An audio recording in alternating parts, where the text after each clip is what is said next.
projected to win. He's the favorite. They believe he's going to have a massive year, not only passing but running the ball. And I'm told the Bills also love that he's taken ownership of new OC Ken Dorsey's system. They believe Allen's at his best when he's changing things at the line of scrimmage, changing play calls, audibles, whatever needed to be. So they're all in on him more than ever. All right, so Josh Allen, number one according to his receiver, number one according to the GMs. Let's put it a different way. Mike Tannenbaum, you were a GM. If you were starting a league right now, you're starting a team in a league, you could have any quarterback to start your team with. Is Josh Allen the guy you started with, or is it Justin Herbert Tannenbaum? Which one are you starting your team with? You just nailed it. I'm going with Justin Herbert Tannenbaum for this reason. If there's a vulnerability in Josh Allen's game, he was hit 201 times a year ago, Greeny, which was the most in the NFL. Justin Herbert has the ability to be a little bit more elusive, and that elusiveness over Josh Allen will add to longevity to Justin Herbert's career. We saw Ben Roethlisberger at the end of his career, Greeny. It ended quickly for him, and Josh Allen has to learn how to avoid those bigger hits so he doesn't have the same fate. And you look at guys like Patrick Mahomes and Aaron Rodgers who are better at it, and that would be my one concern between Josh Allen and, let's say, Justin Herbert, who to me has that elusiveness. All right, to be clear, I mean, Tannenbaum, he loves Justin Herbert so much, and he just took his beloved daughter off to college. There's room in the house right now. So as far as I'm concerned, he's adopted Justin Herbert now, and I've changed his last name. It's a hyphen. It's Justin Herbert Tannenbaum. Are you going Herbert Tannenbaum, or are you going Allen? I would go Herbert Tannenbaum as well. But you're going Justin Herbert over Josh Allen right now. Yeah, I would go. Well, I'm a huge Josh Allen fan, and this one kind of goes back and forth for me. But I love Justin Herbert. Young in the NFL. Last year, he's second in the NFL in passing yards, over 5,000 yards. And it's also his coach, right? Brandon Staley, former quarterback. Yes, we talk about his defensive mind, but this guy's got a rocket for an arm. His coach believes in the vision. And Ken Dorsey, we're hoping that Josh Allen, I think he's going to be better. We all think he's going to be better, but there's a new offensive coordinator. And so will he be significantly better? Will there be a lot of change in his game? You could go either way. I lean towards Justin. But hold on one second. Before we go on to can I just go through my notes here? Did I miss something? Did Patrick Mahomes retire? I mean, I'm sorry. It was a busy weekend. So Patrick Mahomes is not the answer to this question anymore? That's the thing about this. The people we're talking about. Like, any one of these quarterbacks can win you a Super Bowl. Right. Each and every one of them. And you throw in Lamar Jackson into that list. So like, it's almost like to each his own, right? To each their own. Who do you want to pick? Josh Allen is an easy pick for a lot of people, and even so is Patrick Mahomes. I just lean towards Herbert. Mahomes is my pick. Yeah, okay, fair You're enough. asking me who I think the MVP is. I understand Tannenbaum. I mean, he's over there. He's trying to file adoption papers. I understand how he feels about Justin Herbert. Okay, Mahomes, a week ago, Mahomes was the greatest quarterback of all time. Now maybe he's the third best in the league. Things change fast around here. As we continue, he's been showered with praise by his new star receiver. But what happens if Tua gets off to a slow start their season with Dallas in a 26-year Super Bowl drought? But Jerry Jones is hoping that some of the risks that he has taken will end that drought. Give a listen. No one would deny that I'm a risk taker. No one. I take risk, and I do it every day in my life. And so there's a proper time to take some risk. We have taken them, and we will take them. I hope that some of the risks that I take in the future will result in a change from where we've been, and that's not getting to the Super Bowl. But I do that every day in my life. He genuinely is so interesting. I mean, there's it's something about. I don't even know what he's talking about. Me neither. Interesting, yeah. I don't even know what the question was, and I'm not sure I understand the answer, and yet I just wanted to hear more. That said, Mike T, I think I can use the words he used to phrase a question, which is, has he taken the right risks this year for this team to do what it hasn't in so long? No, and it's going to cost him a trip to get back to the Super Bowl. And specifically, there were two risks he didn't take. One was Amari Cooper at $20 million a year. That's a bargain in 2022 dollars. He's a frontline #1 wide receiver at $20 million a year. He will play well for the Cleveland Browns this year. And boy, would the Cowboys just be what a great fit right now. They're desperate for another guy. He's ideal. He's been there. And it's shocking that they didn't keep him at $20 million. And then the other risk, La'el Collins, $7 million a year, goes to the Cincinnati Bengals. They knew that Tyron Smith has had massive durability issues. Now, to their credit, they did draft Tyler Smith in the first round, But think about today, Greeny, if they had both Tyler Smith and Lael Collins. So this is a team that has taken risks, as Jerry Jones told us, but this year they didn't take the right ones, and it's cost them a frontline wide receiver and a frontline right tackle. And so I want to talk about what might be at stake for this team early in the season. And if we can, Cindy, let's put up their first 6 games. Because Jeremy Fowler, we talk a lot about the coach's situation there, right? And how stable is Mike McCarthy? Well, look at that early season schedule. Tampa and Cincinnati is brutal. Then Giants, Commanders, in theory, they should win those. But then they got the Super Bowl champs, the Rams, and then they go to the Eagles, which is expected to be their primary competition.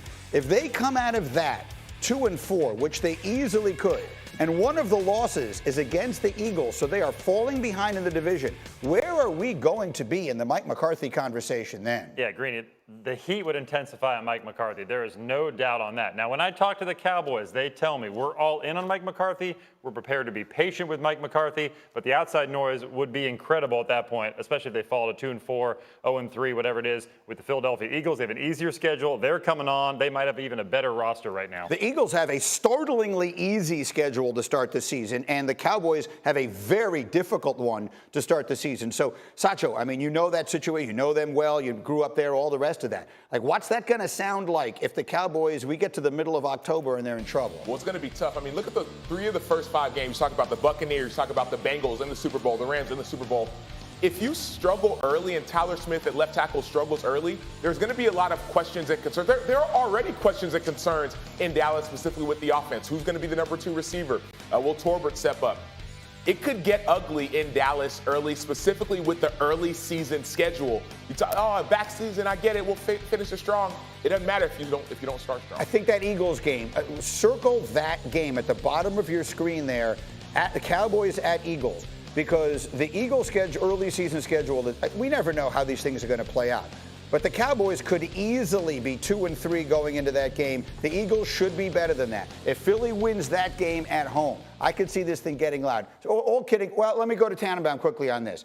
Do you see a scenario where if they're 2-4 coming out of that game and they lose to the Eagles, that we could see a coaching change that early in a season? I don't think so, Greeny. For all the risks that Jerry Jones takes, he's actually pretty conservative at the head coaching analysis in terms of when he pulls the trigger or how long. Jason Garrett, Wade Phillips, there's been a number of coaches over the years that there was a lot of speculation that he'd make a move sooner. So I think you're right. I think Philadelphia should get off to a better start given their schedules and not having Michael Gallup amongst others for the Cowboys. But I just don't think Jerry Jones pulls the trigger that soon in this season. Yeah, I mean, and let's hope. Go ahead, Jeremy. Quick thought. Well, no, to Mike's point, they're risk averse, even with the roster, too. Like, this is not a reactionary splash move team anymore. They draft and develop players. And you know what? I kind of like it. They've won double-digit win seasons in 4 of the last 8 years. Yeah. It's pretty good, honestly. No, look, Jerry Jones has gotten a lot more right than he's gotten wrong in recent years. But it hasn't added up to what he really wants and their fans really want. Let's see where it goes early in the season. Again, their early season schedule is brutal. As we continue, Stefon Diggs, bold statements about his quarterback, Josh Allen. Is his the... And that's the only reason I was able to do it. No, you're right.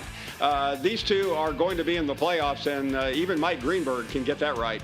But look, I mean, they just look unbelievably good. And let me bring Sacho and Heather in here because I want to talk about this for a minute. I mean, the question is pretty simple. We talked a lot about Ohio State. We talked a lot about a few other teams. But at the end of the day, right this minute, are we right back where we were at the end last year, Heather? Are Alabama and Georgia the 2 best teams in the country?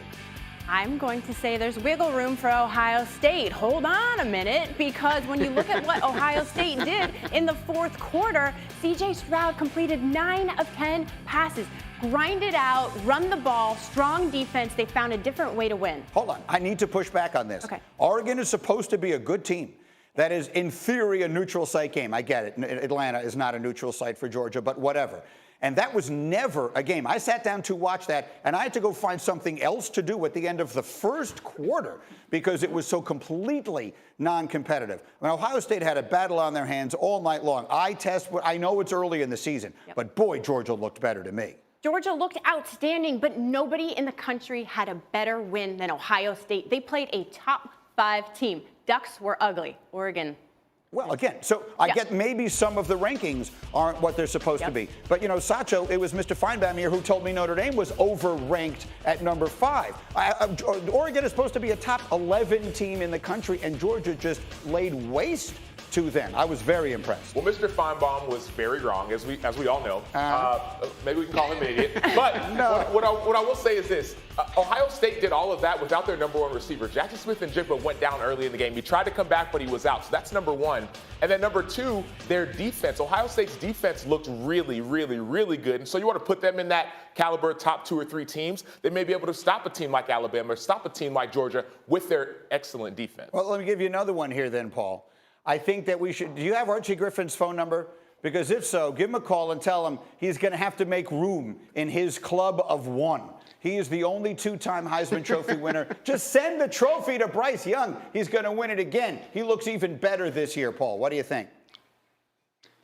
Thank you, Greeny. You're an idiot. Finally, I got to say it with full-throated fervor. I mean, that you cannot make that statement. A year ago today, we all sat on this stage and we all gave the trophy to Alabama to win the national championship. I know I like to overreact and over-exaggerate sometimes, but you can't say that on Labor Day because so many things can happen. And I still think Bryce Young has competition on his own team from 2 different players. And don't forget Stroud. He was great in the 4th quarter, and he will be great again. He's a major competitor. What do you think, Heather? Heisman Trophy right now favorite at this moment. Is it Young? Is it Stroud? Is it somebody else? Well, it flipped. It's Young right this second, and then it's Stroud. But to me, personally, it's Will Anderson Jr. You talked about that hit. I mean, kapow, right? I don't want to be the other guy on the side of that. It's, to me, he's the one who we should be talking about. And the way he can affect the game, you saw Utah State's offensive game plan. They were getting the ball out quick. They're running a lot of zone read. Will Anderson said, you know what? I don't care. I'm going to line up tighter. I know the play you're going to run. I'm going to destroy this play before it even gets started. So that's the thing that makes him different. It's not just, okay, drop back pass and get a sack. No. He affects games even when people try to take him out of games. Well, those 3 guys are probably the first 3 picks in the draft, too, right? In some order, C.J. Stroud, Bryce Young, and Will Anderson Jr. are probably the first 3 picks in the draft. In the meantime, I want everyone to get, just in case you're wondering what it's like to play for Nick Saban, I just want you to see this video, okay? So here's Bryce Young, right there having a good night. He's celebrating. He's all excited. Everything is good. Then he sees his coach. Sacho, what is that? This was awesome. I mean, so he just got his second touchdown of the game. They're up 17-0. Does his little celly with his homeboy. No more celebration. Nick Saban, yeah, sure, coach, I got him on the ankle route. Yeah.